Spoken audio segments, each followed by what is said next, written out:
नमस्कार फ्रेंड्स, मैं अनुराग सिंह। आज का वीडियो बहुत बहुत बहुत ज़्यादा इम्पोर्टेंट होने वाला है, क्योंकि आज हम गवर्नर जनरल तथा उनके संवैधानिक बाद के जो संवैधानिक विकास हुआ उस पर प्रश्नों का एक संग्रह 25 प्रश्नों का पूरा संग्रह लेके आए हैं।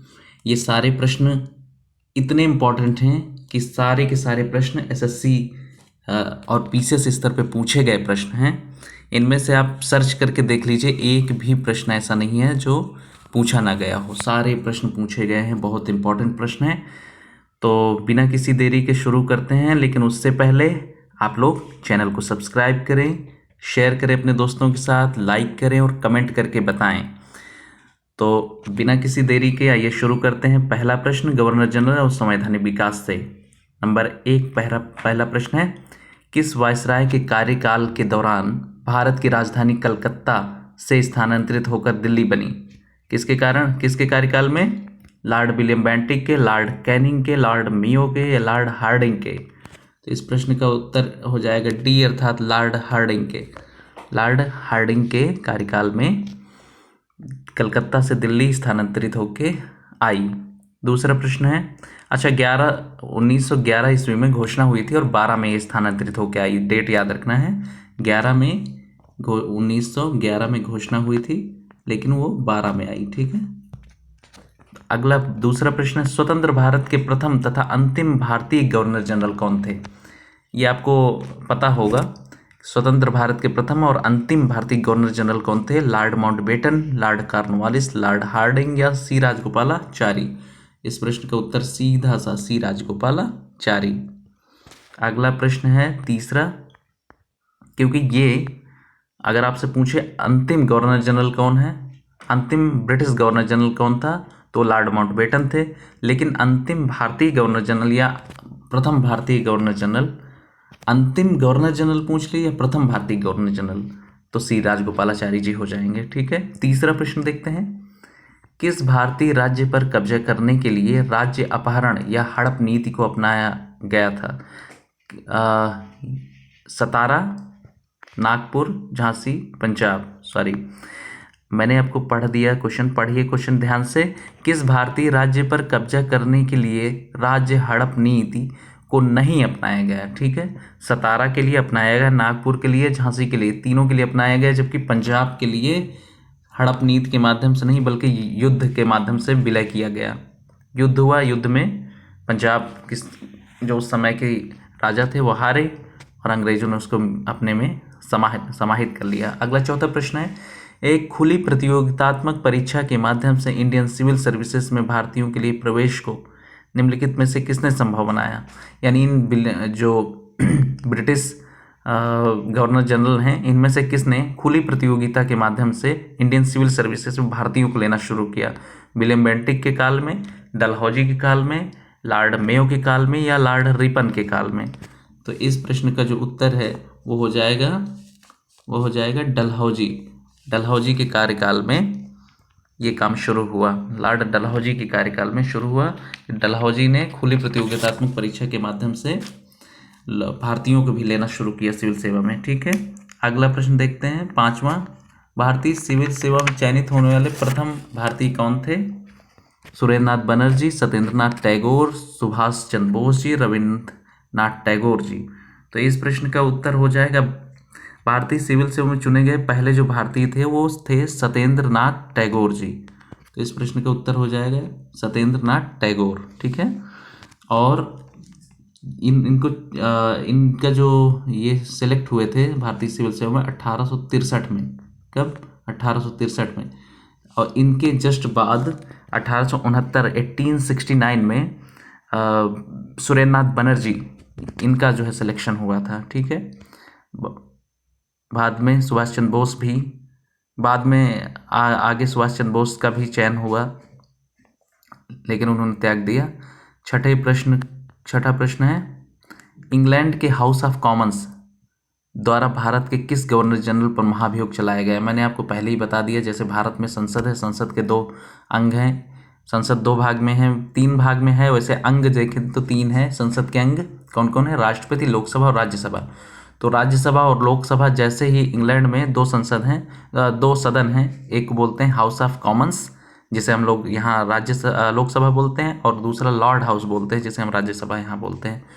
तो उसमें कह रहा है कि इंग्लैंड के हाउस ऑफ कॉमन्स द्वारा भारत के किस गवर्नर जनरल पर महाभियोग चलाया गया? वारेन हेस्टिंग्स पे, कॉर्नवालिस पे, विलियम वेलेस्ली पर, या विलियम बेंटिक पे? तो इस प्रश्न का उत्तर हो जाएगा वारेन हेस्टिंग्स पर चलाया गया। ए अर्थात वारेन हेस्टिंग्स पर चलाया गया था महाभियोग, और उसको वहाँ चूहा और नेवला, झूठा, बैलों का ठेकेदार और अन्याय का मुखिया आदि कह के उसका अपमानित किया गया। उसके खिलाफ महाभियोग चलाया गया। किसके खिलाफ? वारेन हेस्टिंग्स के खिलाफ। कहाँ चलाया गया? इंग्लैंड में चलाया गया। ठीक है। 7वां प्रश्न देखते हैं। ईस्ट इंडिया कंपनी का अंतिम गवर्नर जनरल और क्राउन के अधीन पहला वायसराय कौन था? मैंने आपको कल भी बताया था पिछले वीडियो में कि गवर्नर जनरल और वायसराय में मुख्य अंतर क्या होता है। गवर्नर जनरल जो होता था वो ब्रिटिश गवर्नर जनरल जो होता था वो ब्रिटिश ईस्ट इंडिया कंपनी का प्रतिनिधि होता था, जबकि वायसराय जो था वो 1 नवंबर 1858 के बाद जब से सत्ता वायसराय को सौंप दी गई, सत्ता ब्रिटिश गवर्नमेंट के पास गई, ब्रिटिश ताज के पास, यानी जो वहाँ के राजा थे, तब से उसके प्रतिनिधि को गवर्नर जनरल के बजाय वायसराय कहा जाने लगा। ठीक है। तो ईस्ट इंडिया कंपनी का अंतिम गवर्नर जनरल और क्राउन के अधीन पहला वायसराय कौन था? पहला वायसराय था वही, अंतिम गवर्नर जनरल वही था और पहला वायसराय भी वही था, लॉर्ड कैनिंग। ये प्रश्न कल भी आया था, लेकिन फिर से मैंने रख दिया क्योंकि इंपॉर्टेंट प्रश्न है और आप लोग इसको याद रखें। अगला 8वां प्रश्न है। डॉक्ट्रिन ऑफ लैप्स यानी व्यपगत का सिद्धांत भारत में किसने प्रारंभ किया? यानी डॉक्ट्रिन ऑफ लैप्स इंग्लिश में इसको बोलते हैं। डॉक्ट्रिन ऑफ लैप्स यानी व्यपगत का सिद्धांत भारत में किसने प्रारंभ किया? लॉर्ड वेलेस्ली ने, लॉर्ड कर्जन ने, लॉर्ड डलहौजी ने, या लॉर्ड लिटन ने? तो आपको ये प्रश्न बहुत इंपॉर्टेंट प्रश्न है और इसको याद रखना है कि डॉक्ट्रिन ऑफ लैप्स को चालू करने का श्रेय जाता है डलहौजी को, सी अर्थात डलहौजी को। और डलहौजी ने भारत में कई सारे काम किए, जैसे भारत में रेलवे का विकास, तार व्यवस्था हो, ये सारे चीज़ डलहौजी ने ही किया था। 9वां प्रश्न देखते हैं। भारत जब स्वतंत्र हुआ उस समय भारत का वायसराय कौन था? कौन था वायसराय उस समय जब स्वतंत्र हुआ Bharat? William Bentinck, Lord Wellesley, Lord Wavell, Lord Mountbatten? कौन था?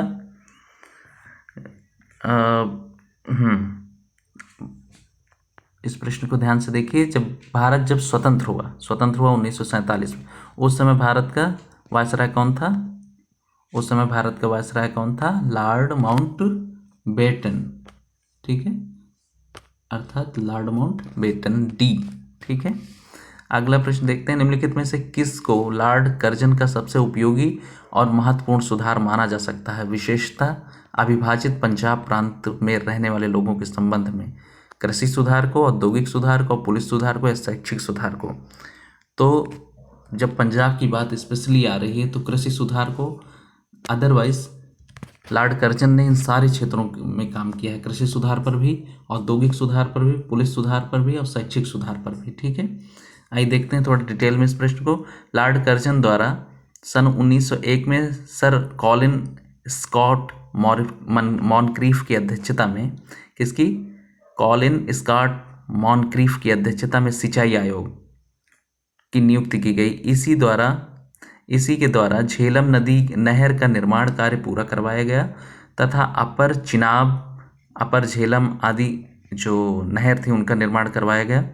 और इसके साथ ही साथ इनको पुलिस सुधार 1902 में इन्होंने फ्रेजर कमीशन का गठन करके किया था, पुलिस सुधार भी किया था। इसके अलावा इन्होंने ही भारतीय विश्वविद्यालय अधिनियम लाया था 1904 ईस्वी में। कब लाए थे? 1904 में भारतीय विश्वविद्यालय अधिनियम। तो शैक्षिक सुधार भी हो गया, औद्योगिक सुधार, पुलिस सुधार भी हो गया, कृषि सुधार भी हो गया, औद्योगिक सुधार के क्षेत्र में भी इन्होंने काम किया था। तो इन्होंने सारे क्षेत्रों में काम किया, लेकिन पंजाब क्षेत्र विशेष के रूप में इसमें पूछ रहा है ना, इसलिए इसका उत्तर हो जाएगा डी अर्थात कृषि सुधार। अगला 11वां प्रश्न है। बंगाल विभाजन की घोषणा किस वायसराय ने की थी? किसने की थी? कर्जन ने, लॉर्ड वेवेल ने, लॉर्ड लिटन ने, लॉर्ड रिपन ने। इस प्रश्न का सीधा सा उत्तर लॉर्ड कर्जन हो जाएगा। इन्होंने 1911 में 1905 में 1905 में इन्होंने 1905 में इन्होंने बंगाल विभाजन की घोषणा की, जिसका काफ़ी विरोध हुआ और भारत में बंग भंग आंदोलन यानी बंगाल विभाजन के विरोध में बंग भंग आंदोलन शुरू हुआ, या स्वदेशी आंदोलन जिसे हम कहते हैं। 1905 में शुरू हुआ, ठीक। और इसी के विरोध स्वरूप इनको वापस लेना पड़ा बंगाल विभाजन को 1911 में, ठीक है। 1911 में क्या हुआ? बंगाल विभाजन को वापस ले लिया गया। तो इसको कौन किया था बंगाल विभाजन की घोषणा? लॉर्ड कर्जन ने किया था। लॉर्ड कर्जन की दूसरा अगला प्रश्न है, लॉर्ड कर्जन की वायसराय काल के दौरान निम्नलिखित में से कौन सी घटना नहीं घटी थी? बंगाल विभाजन निश्चित तौर पे घटी थी, अभी हमने देखा। पुरातत्व विभाग की स्थापना हुई थी। द्वितीय दिल्ली दरबार हुआ था। भारतीय राष्ट्रीय कांग्रेस का गठन नहीं, क्योंकि लॉर्ड कर्जन जो आते हैं, लॉर्ड कर्जन आते हैं 1899 से 1905 के आसपास तक इनका कार्यकाल रहता है। तो और जो भारतीय राष्ट्रीय कांग्रेस का गठन होता है वो होता है 1885 ईस्वी में, दिसंबर 1885 में लॉर्ड डफरिन के कार्यकाल के दौरान। लॉर्ड डफरिन उस समय वायसराय कौन था? लॉर्ड डफरिन था, ठीक है। 13वां प्रश्न देखते हैं, भारतीय विश्वविद्यालय अधिनियम किसने पारित किया था? अभी मैंने जस्ट इसके पहले थोड़ा सा इस विषय पे बताया कि लॉर्ड कर्जन ने 1904 में भारतीय विश्वविद्यालय अधिनियम पारित किया था, ठीक है। और लॉर्ड कर्जन ने पारित किया था। अगला 14वां प्रश्न देखते हैं, निम्नलिखित में से भारत में स्थानीय स्वशासन यानी लोकल गवर्नेंस का अग्रगामी किसे माना जाता है? यानी भारत में जो लोकल गवर्नेंस है उसको शुरू करने का श्रेय किसे जाता है? लॉर्ड रिपन को, लॉर्ड मेयो को, लॉर्ड लिटन को, लॉर्ड कर्जन को। ये प्रश्न बहुत इंपॉर्टेंट है, कई बार आता है एग्जाम में, इसलिए इसको रखा मैंने। इस प्रश्न का उत्तर हो जाएगा ए, अर्थात लॉर्ड रिपन। लॉर्ड रिपन को भारत में स्थानीय स्वशासन यानी लोकल गवर्नेंस शुरू करने का श्रेय जाता है, ठीक है। किसको जाता है? लॉर्ड रिपन को, ठीक है। अगला प्रश्न देखते हैं, 15वां, रेगुलेटिंग एक्ट को भारत सरकार यानी उस समय की ब्रिटिश गवर्नमेंट द्वारा किस वर्ष लाया गया था? 1784 ईस्वी में, 1773 में, 1793 या 1813? इस प्रश्न का तो आप लोगों द्वारा सही उत्तर दिया ही जाना चाहिए। यहाँ भी देंगे और कमेंट में भी आप लोग बताएंगे कब, क्योंकि मैं यहाँ तो देख नहीं रहा हूँ किसने क्या दिया, तो कमेंट में आप लोग बताएंगे कि रेगुलेटिंग एक्ट जो ब्रिटिश गवर्नमेंट द्वारा उस समय लाया गया किस वर्ष लाया गया था? 1784, 73, 93 या 1813 में, ठीक है। इस प्रश्न का उत्तर बी अर्थात 1773 ईस्वी हो जाएगा, ठीक है। 1773 ईस्वी में रेगुलेटिंग एक्ट लाया गया। उस रेगुलेटिंग एक्ट के माध्यम से ही मैंने कल आपको बताया था कि कलकत्ता प्रेसिडेंसी के गवर्नर के अधीन, गवर्नर को गवर्नर जनरल कहा गया और उसके अधीन ही बम्बई प्रेसिडेंसी और मद्रास प्रेसिडेंसी को रखा गया। यानी नियम कानून बनाने में अब श्रेष्ठता किसको दी जाएगी? कलकत्ता प्रेसिडेंसी को, ठीक है। अब अगला देखते हैं 17वां, सांप्रदायिक निर्वाचन क्षेत्रों की पद्धति। सांप्रदायिक निर्वाचन यानी कम्युनल जो इलेक्शन वाला क्षेत्र है, क्षेत्रों की पद्धति की शुरुआत भारत में किसके द्वारा की गई? 1892 भारतीय काउंसिल अधिनियम, 1909 के मार्ले मिंटो सुधार के द्वारा, 1919 के मॉन्टेग्यू चेम्सफोर्ड सुधार के द्वारा, 1935 का भारत सरकार अधिनियम द्वारा। इस प्रश्न का उत्तर हो जाएगा बी अर्थात 1909 के मार्ले मिंटो सुधार, ठीक है। कौन हो जाएगा? 1909 का मार्ले मिंटो सुधार, ठीक है। एक चीज़ और बता दूं, इसमें ये सुधार नाम देने से कोई सुधार नहीं होता। सुधार नाम दिए हैं लेकिन उसका जो परिणाम ये हुआ कि उन्होंने सांप्रदायिकता की शुरुआत कर दी। यहाँ से मुसलमानों के लिए अलग निर्वाचन क्षेत्रों की व्यवस्था की गई। तो ये इस भारत में सांप्रदायिकता की शुरुआत यहाँ से मानी जाती है कि 1909 के ये जो पार्लियामेंटो सुधार एक्ट आया, इसी से प्रॉब्लम शुरू हुई भारत में। अलग निर्वाचन की मांग शुरू कर दी कि हमारा निर्वाचन क्षेत्र ही अलग होना चाहिए।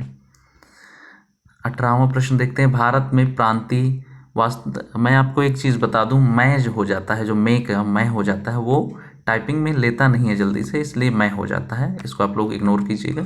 भारत में प्रांतीय स्वायत्तता की शुरुआत की गई थी किस अधिनियम द्वारा? भारत में प्रांतीय जो स्वायत्तता है, यानी जो प्रांत थे उस समय, उनको स्वायत्त किस आधार पर बनाया गया, किसके उस पर? भारतीय परिषद अधिनियम 1909 द्वारा, भारत सरकार अधिनियम 1919 द्वारा, भारत सरकार अधिनियम 1935 द्वारा, या भारतीय स्वतंत्रता अधिनियम 1947 द्वारा।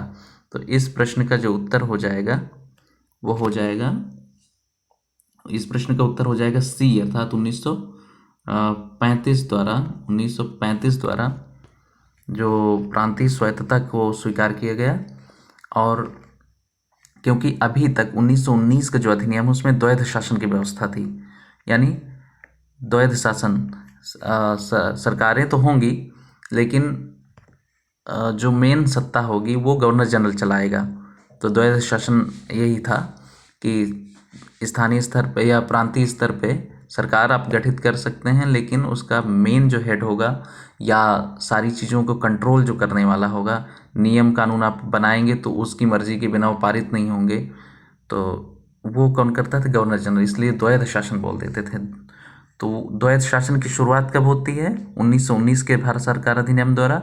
द्वैध शासन को या प्रांतीय स्वायत्तता कब मिलती है? 1935 में, द्वैध शासन समाप्त करके। ठीक है, तो इस प्रश्न का 18वें प्रश्न का उत्तर क्या हो जाएगा? सी, द्वैध प्रांतीय स्वायत्तता समाप्त होती है 1935 में। प्रांतीय स्वायत्तता शुरू होती है 1935 में। ठीक है, अभी तक द्वैध शासन था 1919 में। 19वां प्रश्न देखते हैं, भारत में परिसंघ यानी फेडरेशन बनाने का जो विचार है वो सर्वप्रथम किसने प्रस्तावित किया था? फेडरेशन बनाने का जो विचार है वो सर्वप्रथम किसने वो किया, लाया गया? भारतीय परिषद अधिनियम 1892 द्वारा, भारतीय परिषद अधिनियम 1892, पार्लियामेंटो सुधार 1909, नेहरू रिपोर्ट 1928, या भारतीय शासन अधिनियम 1935 द्वारा। तो इस प्रश्न का उत्तर हो जाएगा भारतीय डी, अर्थात भारतीय शासन अधिनियम 1935 में फेडरेशन यानी परिसंघ बनाने की कल्पना की गई थी। अखिल भारतीय संघ 11 ब्रिटिश प्रांतों और 6 चीफ कमिश्नर क्षेत्रों तथा देशी रियासतों से मिलाकर बनना था ये फेडरेशन। फेडरेशन क्या होता है? संघ, संघ या परिसंघ क्या होते हैं? जैसे 1, 2 ये सारे राज्य हैं, ठीक है, इनको हम मिला के आपस में चलाएं, गवर्नमेंट चलाने के काम करें, तो ये फेडरेशन हो जाएगा। ठीक है, जिसको हमारे देश में फेडरेशन शब्द सही नहीं माना गया। नेहरू जी ने उस समय आपस में विचार विमर्श करके इसके लिए एक शब्द रखा, यूनियन शब्द रखा है, क्योंकि यूनियन मतलब होता है ज़्यादा एकीकरण को दर्शाता है, एकता को दर्शाता है, इसलिए उन्होंने यूनियन शब्द रखा है, फेडरेशन शब्द को नहीं रखा गया था अपने संविधान में। ठीक है, अगला प्रश्न देखते हैं। ओके, इस प्रश्न का उत्तर 19वें का हो जाएगा डी, 1935 भारतीय शासन अधिनियम। ठीक है, अगला प्रश्न देखते हैं 20वां। 1919 के अधिनियम में द्वैध शासन या द्विशासन अवधारणा का जनक कौन था? जो 1919 में द्वैध शासन लागू किया गया था उसका जनक कौन था, यानी ये जो विचार है द्वैध शासन का किसने शुरू किया? मॉन्टेग्यू ने, तेज बहादुर सप्रू जी ने, लियोनेल कार्टिस ने, या जेम्स चेम्सफोर्ड ने। तो 1919 का जो द्वैध शासन व्यवस्था थी उसका जनक है लियोनेल कार्टिस नाम का एक व्यक्ति है, अंग्रेज, उसने द्वैध शासन की अवधारणा शुरू की थी। 21वां प्रश्न है 1921 नरेंद्र मंडल, नरेंद्र, एक्चुअली नरेंद्र किसी का नाम नहीं था, नरेंद्र मीन्स होता है राजा, राजा मंडल, राजा का मंडल, या चेंबर्स ऑफ प्रिंसेस किसके द्वारा आरंभ किया गया था? लॉर्ड कर्जन द्वारा, लॉर्ड वेलेस्ली द्वारा, ड्यूक ऑफ कनाट द्वारा, या ड्यूक ऑफ वेलिंगटन द्वारा। ये एक्चुअली नाम है, ड्यूक ऑफ कनाट, कनाट वो राजकुमार था, ब्रिटिश राजकुमार, उसका नाम है। तो इस प्रश्न का उत्तर भी हो जाएगा कि 1921 में नरेंद्र मंडल या चेंबर्स ऑफ प्रिंसेस किसके द्वारा आरंभ किया गया था? सी अर्थात ड्यूक कनाड द्वारा, ड्यूक कनाड द्वारा शुरू किया गया था। ठीक, किसके द्वारा? ड्यूक कनाड द्वारा शुरू किया गया था। अब देखते हैं थोड़ा सा डिटेल। 1921 नरेंद्र मंडल या chambers of commerce Duke of Connaught द्वारा आरंभ किया गया था। मॉन्टेग्यू चेम्सफोर्ड सुधारों में इसका निश्चित सुझाव नरेंद्र मंडल यानी चैम्बर ऑफ प्रिंसेस के रूप में किया गया था। कब सुझाव, इसका सुझाव कब दिया गया था? 1919 के मॉन्टेग्यू चेम्सफोर्ड सुधार में। ठीक है, और फरवरी 1921 में इसका विधिवत उद्घाटन किया गया था। इस नरेंद्र मंडल में देसी रियासतों को 3 श्रेणी में बांट दिया गया था। ठीक है, अगला ठीक है 22वां देखते हैं। राउलेट एक्ट 1919 किसके काल में लागू किया गया? राउलेट एक्ट जब लागू किया गया तो किसका शासन चल रहा था उस समय, यानी गवर्नर वायसराय कौन था भारत के उस समय? Lord Chelmsford, Lord William, Lord Minto या लॉर्ड बेंटिक? तो इस प्रश्न का उत्तर हो जाएगा ए अर्थात लॉर्ड चेम्सफोर्ड के समय, क्योंकि 1919 में क्या हुआ, शासन कौन सा आया? 1919 का मार्ले चेम्सफोर्ड सुधार अधिनियम आया था ना, 1919 में जो आया था मॉन्टेग्यू चेम्सफोर्ड सुधार आया था। तो उसी का अच्छा, जैसे ऐसे नाम है मॉन्टेग्यू चेम्सफोर्ड। ठीक है, तो मॉन्टेग्यू जो पहला नाम है, पहले नाम वाला क्या हो जाएगा? भारत सचिव हो जाता है। मॉन्टेग्यू चेम्सफोर्ड भारत सचिव, मॉन्टेग्यू, और चेम्सफोर्ड भारत का वायसराय। वैसे ही 1909 में देखोगे तो मार्ले मिंटो है, तो मार्ले जो है क्या था? भारत सचिव था, ब्रिटिश भारत सचिव, और भारत का वायसराय उस समय मिंटो था। ठीक है, तो ये नाम ऐसे याद करने के तरीके हैं। 23वां, इस प्रश्न का उत्तर आपने समझ लिया 1919 के राउलेट एक्ट का, ए लॉर्ड चेम्सफोर्ड। 23वां प्रश्न है गवर्नमेंट ऑफ इंडिया एक्ट 1935 किस पर आधारित है? यानी गवर्नमेंट ऑफ इंडिया एक्ट 1935 किस पर आधारित है? साइमन कमीशन पर, लॉर्ड कर्जन कमीशन पर, डिमेट्रो थीसिस पर, या लॉर्ड क्लाइव की रिपोर्ट पर? तो आपको मैं बता दूं कि ए साइमन कमीशन पर आधारित है गवर्नमेंट ऑफ इंडिया एक्ट 1935, क्योंकि साइमन कमीशन भारत कब आया?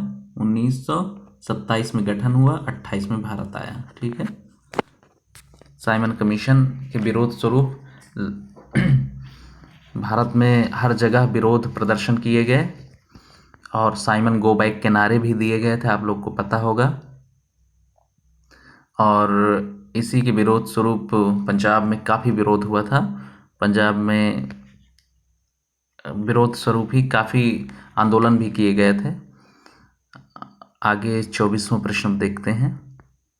भारत के लिए संविधान बनाने के लिए संविधान सभा किस वर्ष स्थापित की गई थी?